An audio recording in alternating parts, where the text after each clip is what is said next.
Hello दोस्तों, स्वागत है आपका कैरियर विल स्टडी में। आज मैं आपके लिए लेकर आई हूँ क्लास 8 की सब्जेक्ट है साइंस और उसका चैप्टर है 4। चैप्टर का नाम है खनिज एवं धातु।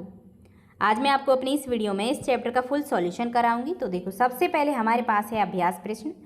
अभ्यास प्रश्न में हमारे पास प्रश्न नंबर 1 है, निम्नलिखित प्रश्नों में सही विकल्प छाँटकर अपनी अभ्यास पुस्तिका में लिखिए। तो देखो, प्रश्न का है, निम्नलिखित वस्तुओं में कौन सी वस्तु संचारित हो सकती है? उत्तर होगा खुली स्थानों पर रखी लोहे की छड़।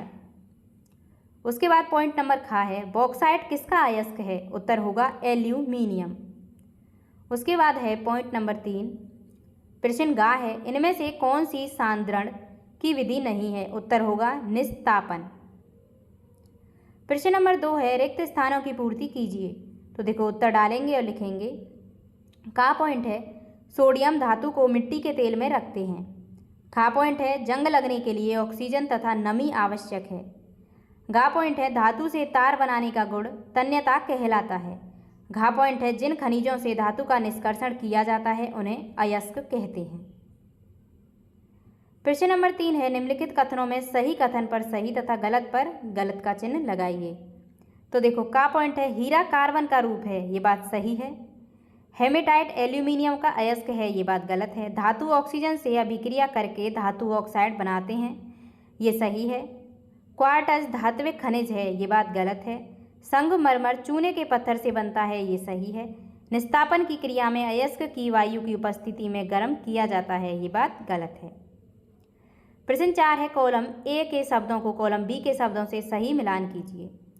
तो देखो, कॉलम ए है बॉक्साइड, इसको मिलाएंगे एल्यूमिनियम से। उसके बाद है गैलेना, इसको लेड से। हेमेटाइट को आयरन से और पायरोलूसाइट को मैग्नीज से। प्रश्न 5 है, निम्नलिखित प्रश्नों का संक्षिप्त उत्तर दीजिए। तो देखो, का है प्रश्न, खनिज तथा अयस्क में क्या अंतर है? उत्तर होगा खनिज वह पदार्थ है जिसे जमीन के अंदर खुदाई करके प्राप्त किया जाता है, परंतु जिन खनिजों से धातुओं का निष्कर्षण सरलतापूर्वक किया जाता है उन्हें अयस्क कहते हैं। पॉइंट नंबर खा है, धातु कर्म से क्या समझते हैं? तो उत्तर डालेंगे और लिखेंगे धातु कर्म किसी अयस्क से धातु की प्राप्ति तथा उसके शुद्धिकरण की विधि को धातु कर्म कहते हैं। उसके बाद है प्रश्न गा, धातुओं की आघातवर्धनीयता तथा तन्यता के गुण का क्या अर्थ है? उत्तर डालेंगे और लिखेंगे धातुओं को पीटकर चादर के रूप में परिवर्तित करने के गुण को आघातवर्धनीयता कहते हैं तथा धातुओं को खींचकर तार के रूप में परिवर्तित करने के गुण को तन्यता कहते हैं। उसके बाद है अगला प्रश्न घा, धातुओं का संक्षारण क्या है? उत्तर डालेंगे और लिखेंगे कुछ धातुओं को नम हवा में रखने अथवा वर्षा ऋतु में पानी में पड़े रहने पर उनकी सतह पर एक प्रकार के भूरे रंग की तह जंग या लेप जम जाती है। इस प्रकार धातु कमजोर होती जाती है।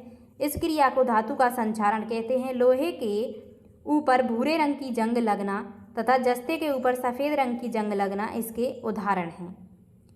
अगला प्रश्न है, मुक्त अवस्था में पाए जाने वाले किन्हीं दो धातुओं के नाम लिखिए। तो उत्तर होगा सोना तथा चांदी। अगला प्रश्न है, मिश्र धातु क्या होती है? उत्तर होगा दो या दो से अधिक धातुओं के समांगी मिश्रण को मिश्र धातु कहते हैं। ये धातुओं को उनकी पिघली हुई अवस्था में मिलाने पर बनती है। अगला प्रश्न है, खनिज तथा अयस्क में क्या अंतर है? उत्तर होगा, पहले हम डालेंगे खनिज। देखो, जो पदार्थ पृथ्वी के धरातल से खोदकर निकाले जाते हैं उन्हें खनिज कहते हैं, उदाहरण लोहा, अभ्रक, कोयला आदि। उसके बाद है अयस्क, ऐसे खनिज जिनसे धातु का निष्कर्षण अधिक मात्रा में सरलता से एवं कम लागत में हो जाता है, अयस्क कहलाते हैं, उदाहरण बॉक्साइट, जिप्सम, कैलेमान। ठीक है। अगला प्रश्न है, किसी एक द्रव धातु का नाम लिखिए। उत्तर होगा पारा। प्रश्न नंबर 6 है, निम्नलिखित प्रश्नों के उत्तर दीजिए। तो देखो, का प्रश्न है, धातुओं की ऑक्सीजन से अभिक्रिया को उदाहरण सहित स्पष्ट कीजिए।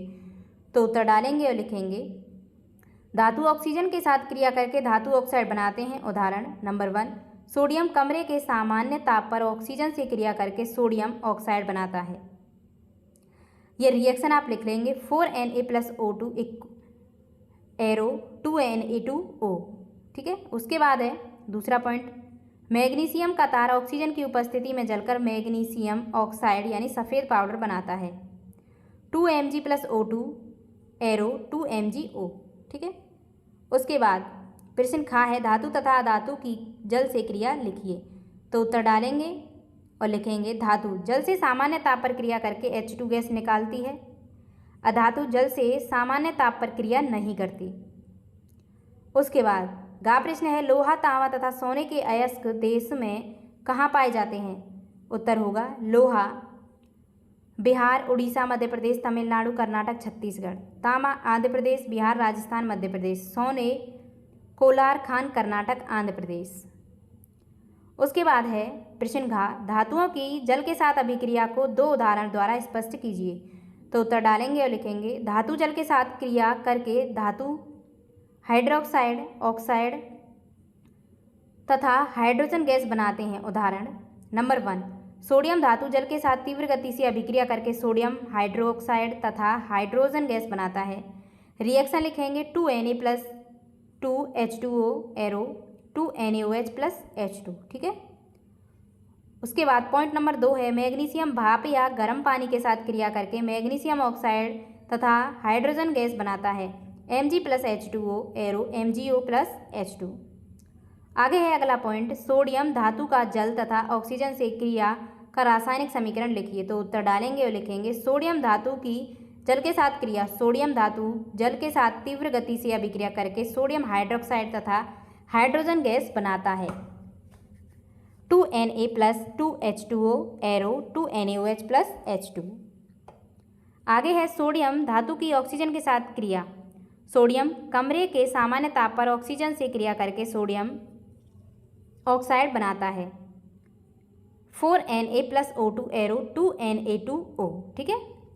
अगला प्रश्न है धातु तथा अधातु में अंतर स्पष्ट कीजिए। तो देखो उत्तर डालेंगे और लिखेंगे धातु तथा अधातु में निम्नलिखित अंतर है।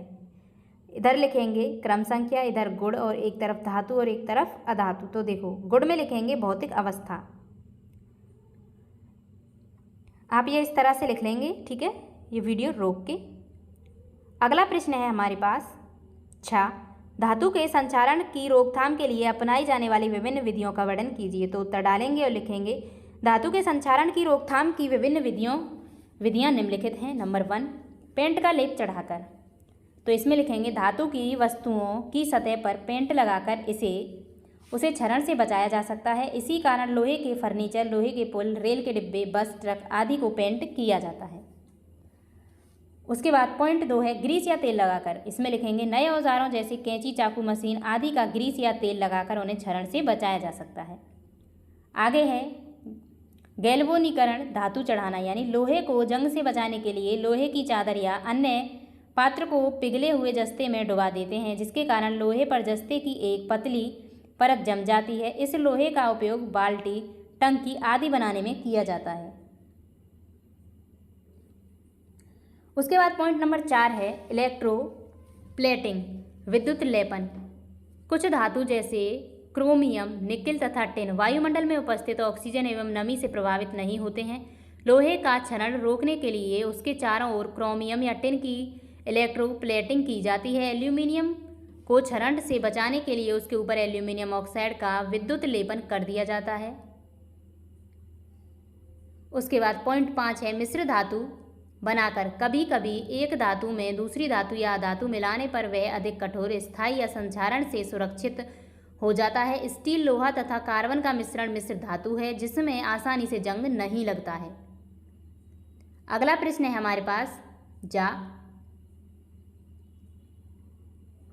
तवे की हैंडल में लकड़ी लगी होती है क्यों? उत्तर होगा लकड़ी ताप का कुचालक है, इससे पकड़ने से हाथ नहीं जलता, इसलिए तवे की हैंडल में लकड़ी लगी होती है।